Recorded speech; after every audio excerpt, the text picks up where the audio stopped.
মূলত আমি আমাদের এখানে সকাল থেকেই প্রোগ্রামটা চলছে, দশটার সকাল থেকেই অনুষ্ঠানের সূচনায় ছিলাম। সকলকে জবাব জানিয়ে একটা কথা বলে আমাদের মাঝি পরগনা মহলের যারা কর্মকর্তা কার্যকর্তা ওনাদেরই মূলত এটা সভার সেমিনার। আমাদের বক্তব্য রাখার তেমন কিছু নেই, তবু একটা দুটো কথা আমি আপনাদের উদ্দেশ্যে বলে যাই। যেখানে ভারত জাকাত মাঝি পরগনা মহলের এই সভা চলছে, আজকের এই ওপেন সেশন চলছে, এই এলাকায় মানভূম, সিংভূম, ধলভূম, বরাভূম, ভঞ্জভূম, এই চট্টনাগপুর এলাকায় ভারতবর্ষ নয় পৃথিবীর ইতিহাসে প্রথম 1767 সালে বিদ্রোহ হয়েছিল ইস্ট ইন্ডিয়া কোম্পানির বিরুদ্ধে। আর 1799 খ্রিস্টাব্দে রানী শিরোমণির বিদ্রোহের মধ্য দিয়ে জোয়ার বিদ্রোহ শুরু হয়েছিল।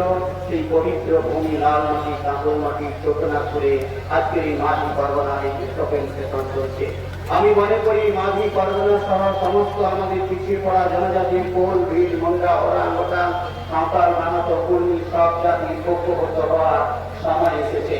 আজকে সারা ভারতবর্ষ নয়, সারা পৃথিবী জুড়ে যে কোম্পানির শাসন শোষণ অত্যাচার চলছে, তারপরে পিছিয়ে পড়া জনজাতির কৃষি, কালচার, সংস্কৃতি, তাদের অন্ন, বস্ত্র, বাসস্থান, স্বাস্থ্য, শিক্ষা, জীবন জীবিকার একটা মহা সংকটে আমরা প্রতিপন্ন হচ্ছি। এই সংকট থেকে আমরা বাঁচবো কি করে, থাকবো কি করে, খাবো কি করে, কিভাবে চলবো, এটা আপনাদের বোঝা দরকার, চর্চা করা দরকার, অনুশীলন করা দরকার। যে আমরা পিছিয়ে পড়া জনজাতির মানুষরা কেন আজও লাঞ্ছিত, বঞ্চিত, শোষিত, অত্যাচারিত, নির্যাতিত হবো। যে দেশ 1947 সালের 15 আগস্ট স্বাধীন হলো, সেই দেশ আজকে 2019 সালের 15 আগস্টে এই পৃথিবী এবং দেশ গ্রামেগঞ্জের মানুষের অধিকারগুলো কোম্পানির হাতে চলে যাচ্ছে। এটাই সবচেয়ে বড় আমাদের সংকট। আসুন আমরা সবাই মিলে এই সর্বজাতি, সর্ব পিছিয়ে পড়া জনজাতির মানুষ, এই ভারত জাকাত মাঝি পরগনা মহল যারা শোষণ, বঞ্চনা, অত্যাচারের বিরুদ্ধে লড়াই করছে, যারা জামশেদপুর মাঠে থেকে শুরু করে প্রত্যেকটা জায়গায়, রাঁচি থেকে, ভটনাটির পাহাড় থেকে, পশ্চিম বাংলায়, উড়িষ্যা, বাংলা, বিহার, যেখানে মানুষ শোষিত হয়, বঞ্চিত হয়, লাঞ্ছিত হয়, অত্যাচারিত হয়, নির্যাতিত হয়, সেখানে তারা রুখে দাঁড়ায়, সেখানে তারা প্রতিবাদ করে, সেখানে তারা প্রতিরোধ করে, সেখানে তারা বঞ্চনার হাত থেকে অধিকার নেওয়ার জন্য সংগ্রামের দাবি হয়।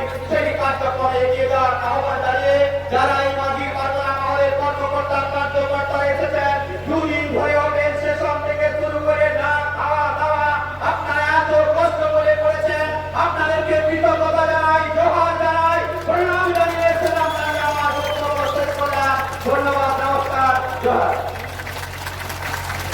অসংখ্য অসংখ্য ধন্যবাদ আমাদের 234 বিধানসভা ধানমন্ডি বিধানসভা ক্ষেত্রের বিধায়ক সম্মানীয় শ্রীকান্ত ভাদু মহাশয়.